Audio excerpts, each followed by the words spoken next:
Stay in Florida and the Sunshine State, and joining us right now, we are pleased to say Rush Limbaugh. Rushbo joins us live. Good morning to you, Rush. Hey, it's great to be back with you guys. How's everybody? We're doing okay. And, so I'm sitting at home last night about 6:30, and I'm looking at the typewriter, my little texting machine, and I get a message from Rush.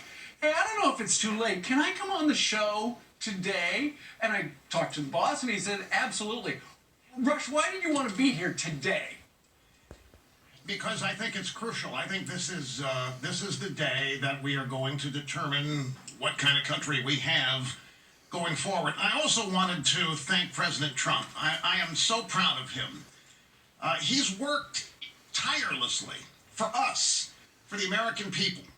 He's fighting to preserve the American way of life. He wants all Americans to have the absolute best future possible. He wants opportunity for everybody, no matter what their starting point is. He's maligned, he is impugned, he is ripped to shreds and so forth, and I think that he deserves much more credit than he has gotten for what he has done for America in the 3.5 years or a little bit longer now. And I just wanted to throw in my 2 cents for my preference for him to win, and I want him to win big today. I don't want there to be any doubt about this. Mm-hmm. So, Rush, what do you think will happen? I know what you want. It's pretty clear you guys are buddies, whether politics or not. But what do you think? How does this unfold today, Rush? Because I know you crunch the numbers too. I look at the conventional wisdom, and I'm making a point never to follow it. It's always wrong, and it's groupthink. Why you want to go along with what everybody else thinks? So, early voting, absentee voting, what's everybody think? Everybody thinks it's a bunch of Democrats that hate Trump showing up because they hate the guy and they can't wait to vote against us, what the drive-by media has been telling us. So what if this early voting is a bunch of Trump voters who are fed up with the way their man's been treated? They're fed up with the way he's been lied about. They're fed up with this Russian conspiracy hoax and this impeachment hoax. They're fed up with the attempts to destroy this country via Antifa and Black Lives Matter, and they're tired of watching the cities burn. They're tired of watching Democrat governors and mayors shut down their cities and states. What's to say this early voting isn't a bunch of Republicans and Trump supporters showing up to get it out of their system? The idea that the enthusiasm is all on the Democrat side, that's media made up stuff. So I think there's a whole different way of looking at this.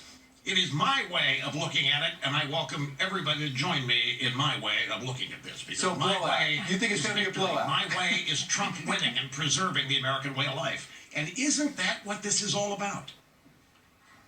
Rush, how fearful are you if the Democrats win across the board? What if they do win the president? Biden's elected. What if they get those 3 seats in the Senate? They keep the House. They pack the court. What does that mean for our country? I'm very worried. That's the whole point. And Biden, the thing that frustrates me about it, Biden, he doesn't even have a bond with his voters. He's just the generic Democrat with the D next to his name on the ballot. Kamala Harris had to get out of the Democrat primaries before a single vote was cast. So the people that are really running this Biden-Kamala Harris operation are people we know who they are. They're big tech, social media tech giants in the media and so forth. But we've reached a point in America where the American left doesn't like this country. They haven't liked it for a long time. And I think if they have the chance, Ainsley, they'll rip the Constitution to shreds as best they can and rewrite it.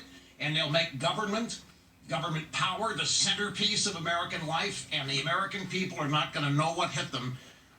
Because this isn't the old Democrats versus Republicans.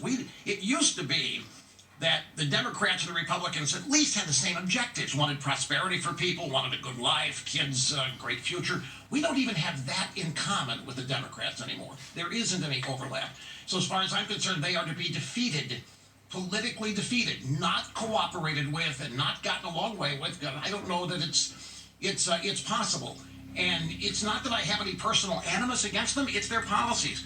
And what they are promising to do to the United States of America. They want to ruin your kids' future. If you really care about the American way of life and what you think it is on the ballot today, folks. And there's one guy standing in the way of the Democrats and the American left succeeding in this anti-American agenda, and it's Donald Trump.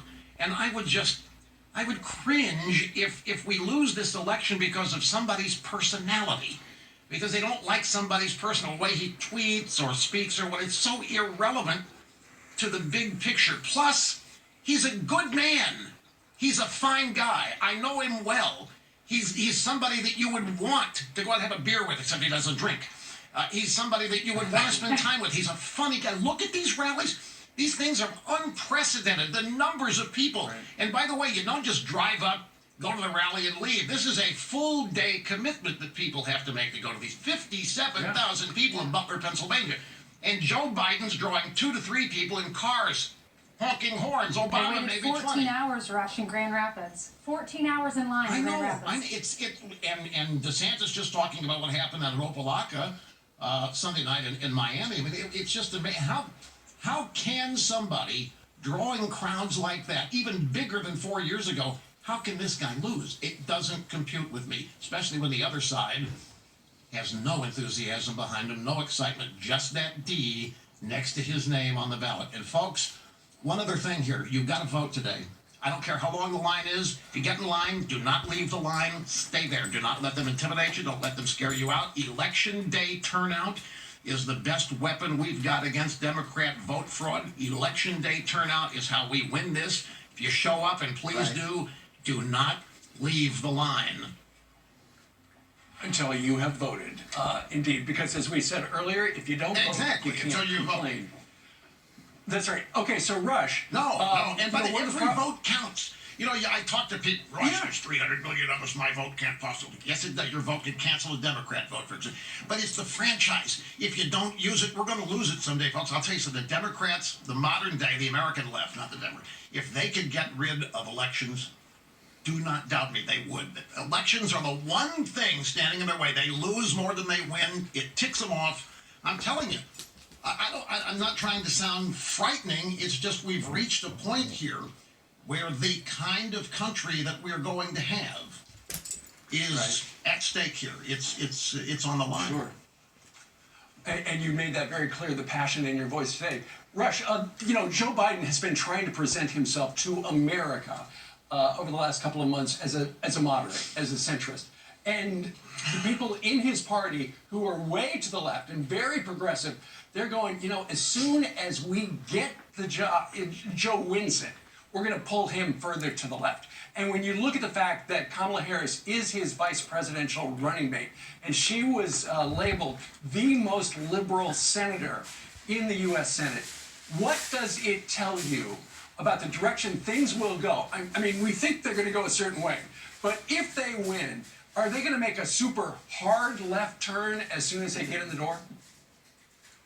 I don't know if as soon as they get in the door, but it isn't going to take long. I mean, they're going to be salivating with the opportunity, not going to be able to contain themselves for very long. Biden will not be long for the job. He's a placeholder. I don't know how much he is aware of the fact that he's just a placeholder. And I don't know to what extent Kamala Harris is actually the future. I mean, she's obviously would be the president if something happened to plugs. But yes, to answer your question, they can't wait.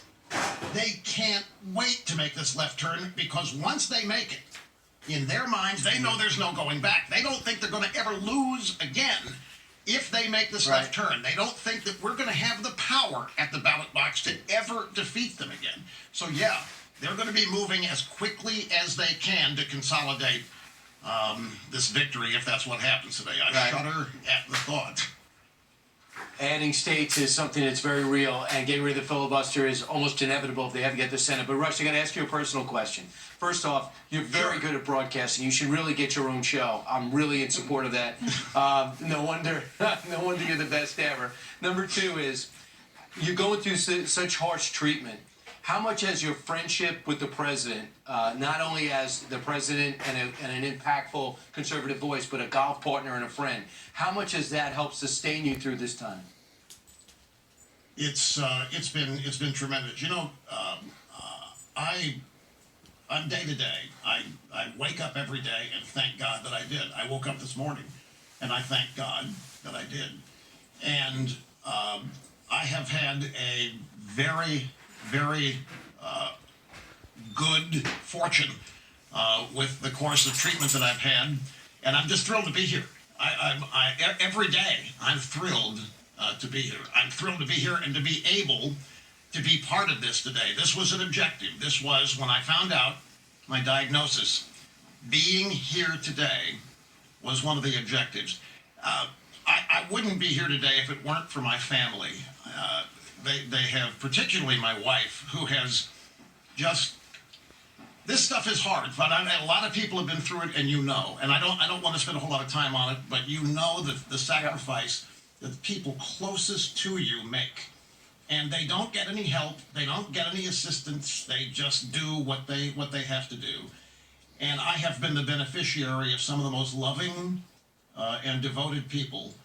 And I'm so glad that when I sent you the note last night, Steve, you let me come up. Folks, they could have said, what do you mean? We asked you 3 weeks ago, and you're calling us the night before the show. Who do you think you could? I would have fully and totally understood. So I'm grateful that you let me come on today, because I really do believe that we owe President Trump a lot. The man has done more than anybody I can think of in the Republican Party to save this country, to put it together and grow it and put it back together as it was founded to be. It's been a blessing to be able to work with him on this and to be on his side and on his team in this. So, yeah, I'm blessed in so many ways I can't really count them all, including being allowed on your program today. We're so grateful Our that pleasure. you are. We're so honored to have you on here. For the folks that are watching, and most people are grateful every day. I know what you're going through makes it even more powerful in your mind. But for those folks that are watching that are grateful, that love God, that love country, that worry about the future, love our children, with your diagnosis, how do you balance it all? What's your advice to all of us? I think that the way I look at it is, life is the most precious thing we have, and it's probably the thing that most people just take for granted. We're busy. We don't even take time to consciously think of our lives because we're too busy living them. But I really appreciate mine now, I have to tell you, and I always have, but we all only get one. And we all have the opportunity, starting out, to make the most of it, or whatever we want it to be. And we get a do-over every day. If we screw up one day, we get a chance to fix it the next day. And so, and we're Americans, which means we have the freedom to invest in whatever it is that makes us happy. That's in our founding documents. And so in my case, I'm grateful that I have been able to make it to Election Day. I'm grateful that I am still able to do my radio show. I'm grateful that I am still able to have meaningful conversation relationships with my family. I'm grateful for everything that happened. There's so much to be thankful for, especially when right in front of you is the prospect of it being taken away. And it just amps up the appreciation for all of the goodness that you have in your life. And for all of, we all have rotten things happen to us, and we all have unfortunate things. But I'll tell you, one thing I've learned is that there's good in everything that happens. It may not present itself for weeks, months, whatever, but there's good in everything that happens if you look for it. And Even in an election that doesn't go in your favor? Yeah, and I actually believe, that you mentioned God. God is a profound factor. Jesus Christ, a profound factor. I have a personal relationship. I've not talked about it much publicly because I don't proselytize these things. But I just try to give thanks every day for all of the blessings. I have had a blessed life. I have had so many great friends. I had and still do. That it's nothing negative for me. There's nothing that I have deep regrets about because I've been too blessed. Well, I have known you since you were at the Kansas City Royals, so it goes way back when I was in Kansas City. Oh yeah, Rush, 1980s. That's right. And I love that cafeteria with the free food they had up there. That was fantastic. Rush, a lot of people are praying for you and love you and are so happy to see you on this election day. But as you said, you only get one. And today is the day. And ultimately, you wanted to come on TV today to say what to your millions of viewers? Thank you. Thank you for being part of my life. Thank you for being instrumental in making my life what it was. Yeah, not was, is. Thank you. I mean, I am. I think I have so much in common with President Trump. I look at the rallies that he does. I have the similar bond with my audience that he has with his voters, and I cherish it. The people in my audience are a sophisticated bunch of people. They know what patronizing sponsors means to my success. They know what their role is and their involvement in sustaining the radio show, and they do it. And I don't want to go overboard in this, but I tell you, I have so much to be thankful and grateful for, and I am. And I tell my audience as often as I can without overdoing it how much I appreciate the fact that they're there. It's been 32 years now. 32 years. There are people who have been listening all 32 years. Stop and think about that. Mind-boggling, mind-blowing. If you guys were old enough, you'd be in the group. No, I have been. I feel like I have been listening for that long. So Rush, in particular, I have bad news for you. You're not going anywhere. You've never sounded better, more insightful, and more interesting than you do now. And even this morning, for example.